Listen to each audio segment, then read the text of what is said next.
చూడా సక్కాని తల్లి చుక్కల్లో జాబిల్లి నవ్వుల్లో నాగమల్లి బంగారు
దేవీ శరన్నవరాత్రుల్లో భాగంగా 11 రోజుల పాటు అమ్మవారి పూజా కార్యక్రమాలు అయితే ఘనంగా నిర్వహించడం జరిగింది.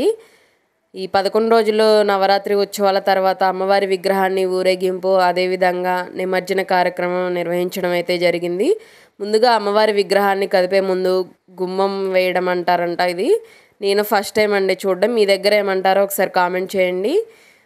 ఒక వైట్ క్లాత్ మీద నిండు కుండలో అన్నం అదేవిధంగా దాంట్లో కొంచెం పసుపు కుంకుమ దీపాన్ని వెలిగించడం అయితే జరిగింది, కొబ్బరికాయ దీపాన్ని. తర్వాత అమ్మవారికి నమస్కరించుకొని అమ్మవారి విగ్రహాన్ని కదిపి పల్లకి ఇలాగా సిద్ధం చేసిన ట్రాక్టర్లోకి అయితే ఎక్కించడం అయితే జరిగింది. మీ దగ్గర ఈ కార్యక్రమాన్ని ఏమంటారో ఒకసారి కామెంట్ ద్వారా అయితే తెలియజేయండి. నేనైతే ఫస్ట్ టైం ఇది చూడడము, గుమ్మం పోయడం అంటారంట. మీ దగ్గర ఈ దేవీ శరన్నవరాత్రి ఉత్సవాలు ఏ విధంగా జరిగాయి అనేది అయితే ఒకసారి కామెంట్ చేయండి.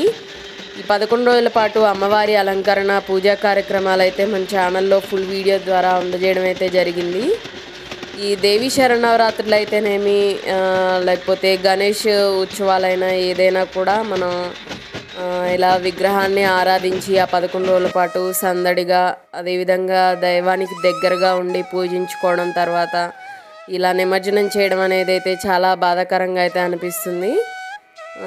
ఇక్కడ అమ్మవారిని పల్లకిలోకి ఎక్కించిన తర్వాత కొంతమందికి అంటే దేవుని అనుగ్రహం వల్ల కొంతమందికి అమ్మవారు వస్తుంది అంటారు. అలా రావడం అయితే జరిగింది. చాలా సంతోషంగా అయితే అమ్మవారిని సాగనంపడం అయితే జరుగుతుంది. కొంతమంది ఇలా వేషాలు వేసుకొని సందడి చేయడం అయితే జరిగింది ఈ నిమజ్జన కార్యక్రమ ఉత్సవంలో.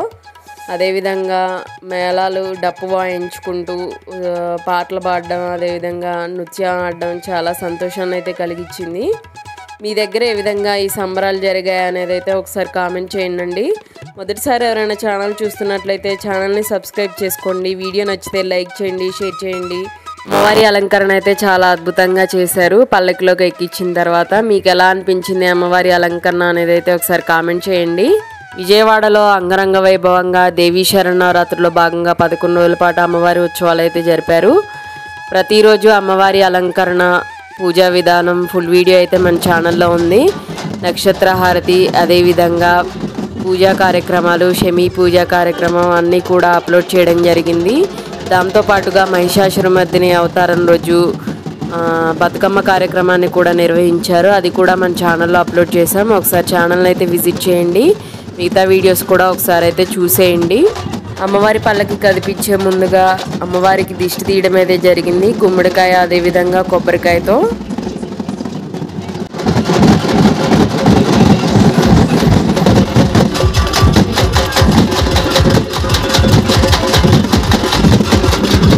దిష్టి తీసిన తర్వాత వారిపోయడం అయితే జరిగింది. మా దగ్గర అయితే వారిపోయడం అని అంటారు.